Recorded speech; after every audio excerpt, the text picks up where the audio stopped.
নমস্কাৰ সকলোকে স্বাগতম জনাই ষ্টুডিঅ'ৰ মজিয়াত মই অস্মিতা ভূঞা আৰু এই মুহূৰ্তত দিব লৈছে এক ৰাজনৈতিক খবৰ।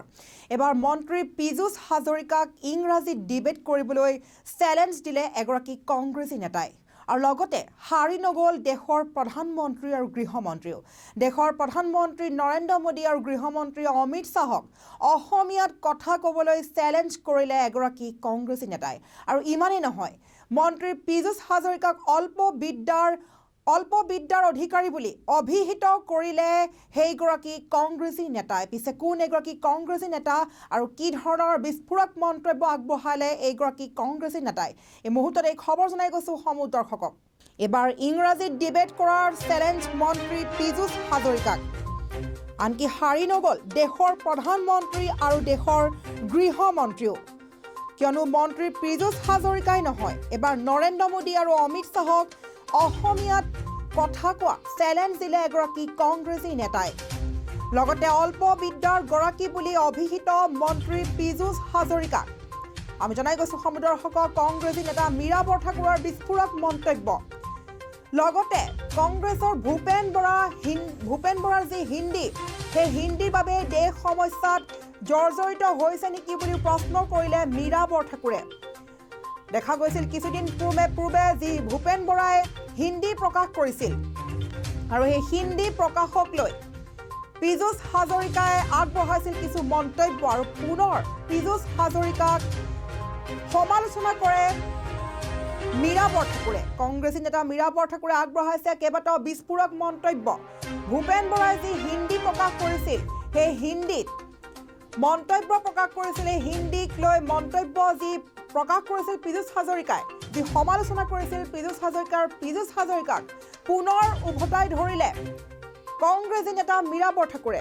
আৰু মীৰা বৰঠাকুৰে চেলেঞ্জ দিছে যে ইংৰাজী ডিবেট কৰিবলৈ পীযুষ হাজৰিকাক, কিয়নো পীযুষ হাজৰিকাই যি ভূপেন বৰাৰ হিন্দীক লৈ ইটিকিং কৰিছিল, সেই ইটিকিঙক এতিয়া সেই ইটিকিঙৰ এতিয়া উত্তৰ দি মীৰা বৰঠাকুৰে উভতি ধৰিলে মন্ত্ৰী পীযুষ হাজৰিকাক আৰু ক'লে যে এবাৰ ইংৰাজীত ডিবেট কৰাৰ চেলেঞ্জ, এবাৰ ইংৰাজীত ডিবেট কৰিবলৈ চেলেঞ্জ আগবঢ়ালে মীৰা বৰঠাকুৰে। আৰু লগতে পীযুষ হাজৰিকাৰ লগতে গৃহমন্ত্ৰী আৰু প্ৰধানমন্ত্ৰীকো বিস্ফোৰক মন্তব্য আগবঢ়ালে মীৰা বৰঠাকুৰে। দেশৰ প্ৰধানমন্ত্ৰী নৰেন্দ্ৰ মোদী আৰু গৃহমন্ত্ৰী অমিত শ্বাহক অসমীয়াত কথা ক'বলৈ চেলেঞ্জ আগবঢ়ালে।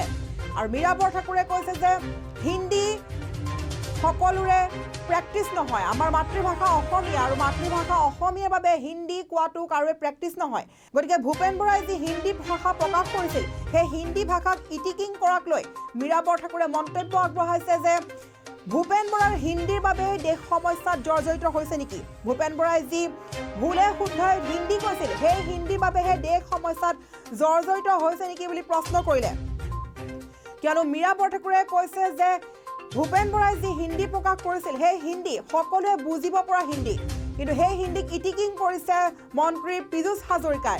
আৰু সেইবাবে মন্ত্ৰী পীযুষ হাজৰিকাক ইংৰাজীত তৰ্ক কৰিবলৈ আহ্বান জনাইছে কংগ্ৰেছী নেতা মীৰা বৰঠাকুৰে। আৰু লগতে প্ৰকাশ কৰিছে যে অসমীয়া ব্যক্তি হৈ ভূপেন বৰাই অসমৰ এজন সুসন্তান হৈ হিন্দীত কথা ক'বলৈ আগবাঢ়ি আহিছে, কিন্তু দেশৰ প্ৰধানমন্ত্ৰী অথবা গৃহমন্ত্ৰীয়ে অসমীয়া ক'ব পাৰিবনে বুলি প্ৰকাশ কৰিছে মীৰা বৰঠাকুৰে। আৰু সেইবাবে প্ৰধানমন্ত্ৰী আৰু গৃহমন্ত্ৰীলৈ চেলেঞ্জ আগবঢ়াইছে যে অসমীয়াত কথা ক'বলৈ। যিদৰে ভূপেন বৰাই হিন্দী প্ৰকাশ কৰিছে, ভুলে শুদ্ধই হ'লেও সকলোৱে বুজি পাইছে ভূপেন বৰাৰ হিন্দী, আৰু সেই হিন্দী ভাষাক ইটিকিং কৰাৰ বাবে এতিয়া মীৰা বৰঠাকুৰে বিস্ফোৰক মন্তব্য আগবঢ়াইছে আৰু কৈছে যে দেশৰ প্ৰধানমন্ত্ৰী আৰু গৃহমন্ত্ৰীক অসমীয়া ভাষাত কথা পাতিবলৈ আৰু লগতে ইংৰাজীত ডিবেট কৰাৰ চেলেঞ্জ দিছে মন্ত্ৰী পীযুষ হাজৰিকাক। মন্ত্ৰী পীযুষ হাজৰিকাক উভতি ধৰিলে কংগ্ৰেছী নেতা মীৰা বৰঠাকুৰে।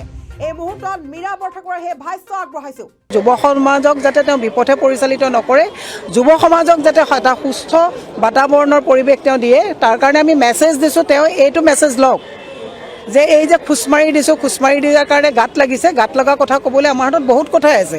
তেওঁক যদি আমি ভূমিকা কেলেংকাৰী কথাটো সোধোঁ, এই কথাটোতো তেওঁক মানে সেই একচুৱেল আচি কথাটো আপোনালোকে প্ৰচাৰ কৰে নে নকৰে মই নাজানো। কালিও মই কৈছিলোঁ, কিন্তু ভূমিকা কেলেংকাৰী কথাটো কিন্তু টিভিত বজা নাই।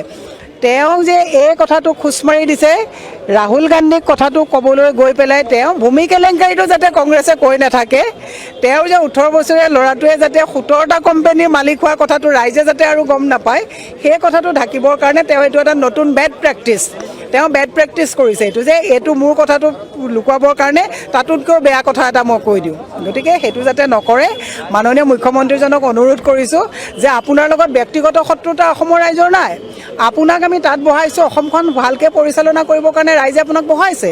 আমি বিৰোধীৰ দায়িত্বটো কি যে আপুনি সংস্থাপন দিব পৰা নাই, 1 লাখ চাকৰিক আপুনি চাকৰি দিব পৰা নাই, ধাৰৰ ওপৰত ধাৰ আপুনি আজি 12,000 কোটি টকা প্ৰায় ধাৰ ল'বলগীয়া হৈছে এবছৰ নহওঁতে, কেৱল মাত্ৰ মদৰ ওপৰত আপুনি কি টেক্স লগাই পেলাই চৰকাৰ চলাব বিচাৰিছে, টুল টেক্স দি মাধমাৰ মাৰিছে, আমাৰ অ'লা উবেৰ বাহন গাড়ীবিলাকৰ যিবিলাক আছে চলি আছে, সাধাৰণ থলুৱা ল'ৰা ছোৱালীবিলাকক টেক্সেৰে একদম মাধমাৰ দিছে। এইবিলাকৰ কথা পাতক, ৰাহুল গান্ধী কাৰ পুতেক এনেকুৱা অবান্তৰ উদ্ভট কথা কোৱাটো একচুৱেলি ক'বলৈও লাজ পাইছোঁ। এনেকুৱা কথা ডিছকাশ্যন যে কৰিবলগীয়া হৈছে, আৰু লাজ পালোঁ এইকাৰণেহে যে উত্তৰাখণ্ডত গৈ পেলাই যেতিয়া এনেকুৱা কথা ক'লে, উত্তৰাখণ্ড চাগে ৰাইজে ভাবিছে যে কেনেকুৱা ৰাইজৰ প্ৰতিনিধি এইজন, সেইটোহে আমি লাজ পাইছোঁ একচুৱেলি। ভাষা হৈছে কমিউনিকেশ্যন স্কিল, কমিউনিকেশ্যন। আমি স্পেইনিছবিলাকে যে ইংলিছ শুদ্ধ কয় বুলি ভাবিছে নেকি? এই এনেকৈ এটা কথা কয়। ভূপেন বৰাই কোৱা ভাষাটো যিকেইটা হিন্দী কৈছে বুজিলেই হ'ল। Language is a communication skill, তাত ভুল হ'ব পাৰে। আজি আমিও ক'লে ক'ৰবাত হিন্দী আমাৰ ভুল হ'ব পাৰে, কাৰণ হিন্দী আমাৰ প্ৰেক্টিছ নাই। আজি ভূপেন বৰাই যে হিন্দী কোৱাটোত ইমান কথা কৈছে, আজিৰ তাৰিখত তেওঁলোকৰ নৰেন্দ্ৰ মোদীয়ে অসমীয়া কৈ দেখাওকচোন মোক, অমিত শ্বাহে ভালকৈ শুদ্ধ অসমীয়া দুটা কৈ পেলাই দেখাওকচোন।